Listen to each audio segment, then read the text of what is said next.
have, oh, this is an interesting picture. Why don't you guys take that full if you don't mind? That's I-41. So near Byron County, look at all the light. Look at the rain just coming in sheets there. Oh, you wouldn't want to be that person driving.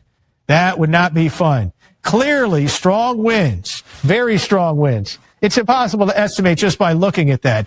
But that is a pretty neat shot there, watching these very strong. We're going to keep it on this for a little bit, Eric, if you don't mind, our producer, Eric, because I just want to see if there's anything else. We actually catch any rotation. Right now, I'm not seeing any of that. I'm just seeing super strong winds blowing these sheets of rain. And I really don't like to see cars out in scenarios like this.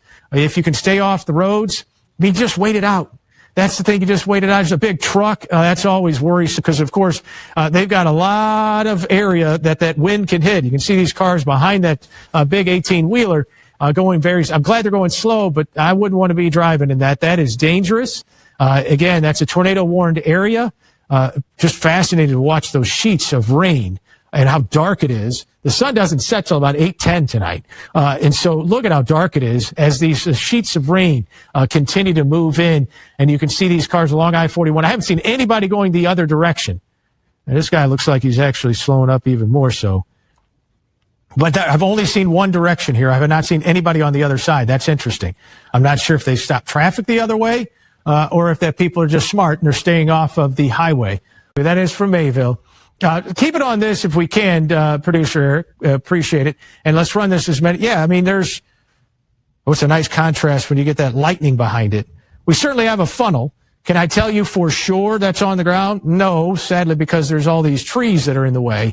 But there certainly is a very defined funnels. That is a whopper of a tree that's sad to see. Been around for a long time. And then there's debris that's spread out all around the rest of this street. This is Juneau. If you don't know where Juneau is, that is pretty much smack dab in the middle of Dodge County. You see additional debris, the trees coming down, at least tree limbs. Not seeing a whole lot of house damage, hopefully. There's a lot of tree damage. So we clearly had some strong winds, whether it was a tornado or whether it was just straight line winds. I'm going to head back to you so you can kind of describe what you're looking at. And hopefully everybody's okay there. Yeah. Yeah, so some local residents here, they were just taking me down to the side street, and you could see a massive tree. It looks like a maple that got snapped, and I could tell you there is debris littered, all these branches and limbs littered across some of these side streets here in Juneau. And what's interesting is that just a few blocks away, it looked perfectly fine, but here on this side street, clearly showing a little bit of some damage here. And these residents here that I was going to be talking to even more momentarily, they're telling me that supposedly there was someone that was flipped over in a car and they had to help them get out of that vehicle. But looking at the damage, how it's very localized, it definitely looks a little ominous and could point to potentially some tornado damage here, Mark. Now, Gino, you haven't seen any ambulances, I hope, or anything like that?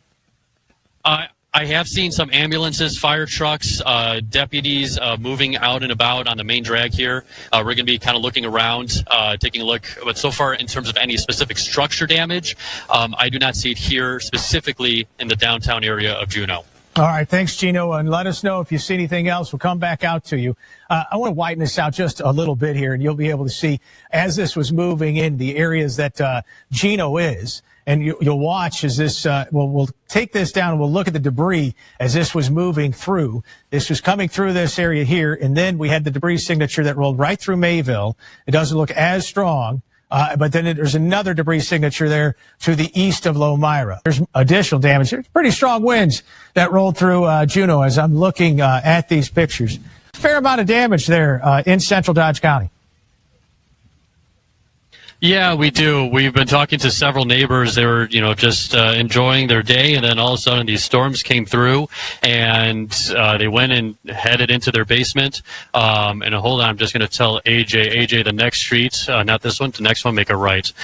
So we were going through and just seeing a lot of these tree limbs and such that were down. Now, just looking at from a block away, going to here, looks perfectly fine. However, I was told as we pull over to the right, where there was more tree limbs that came down, and one that supposedly went through an old elderly lady's living room.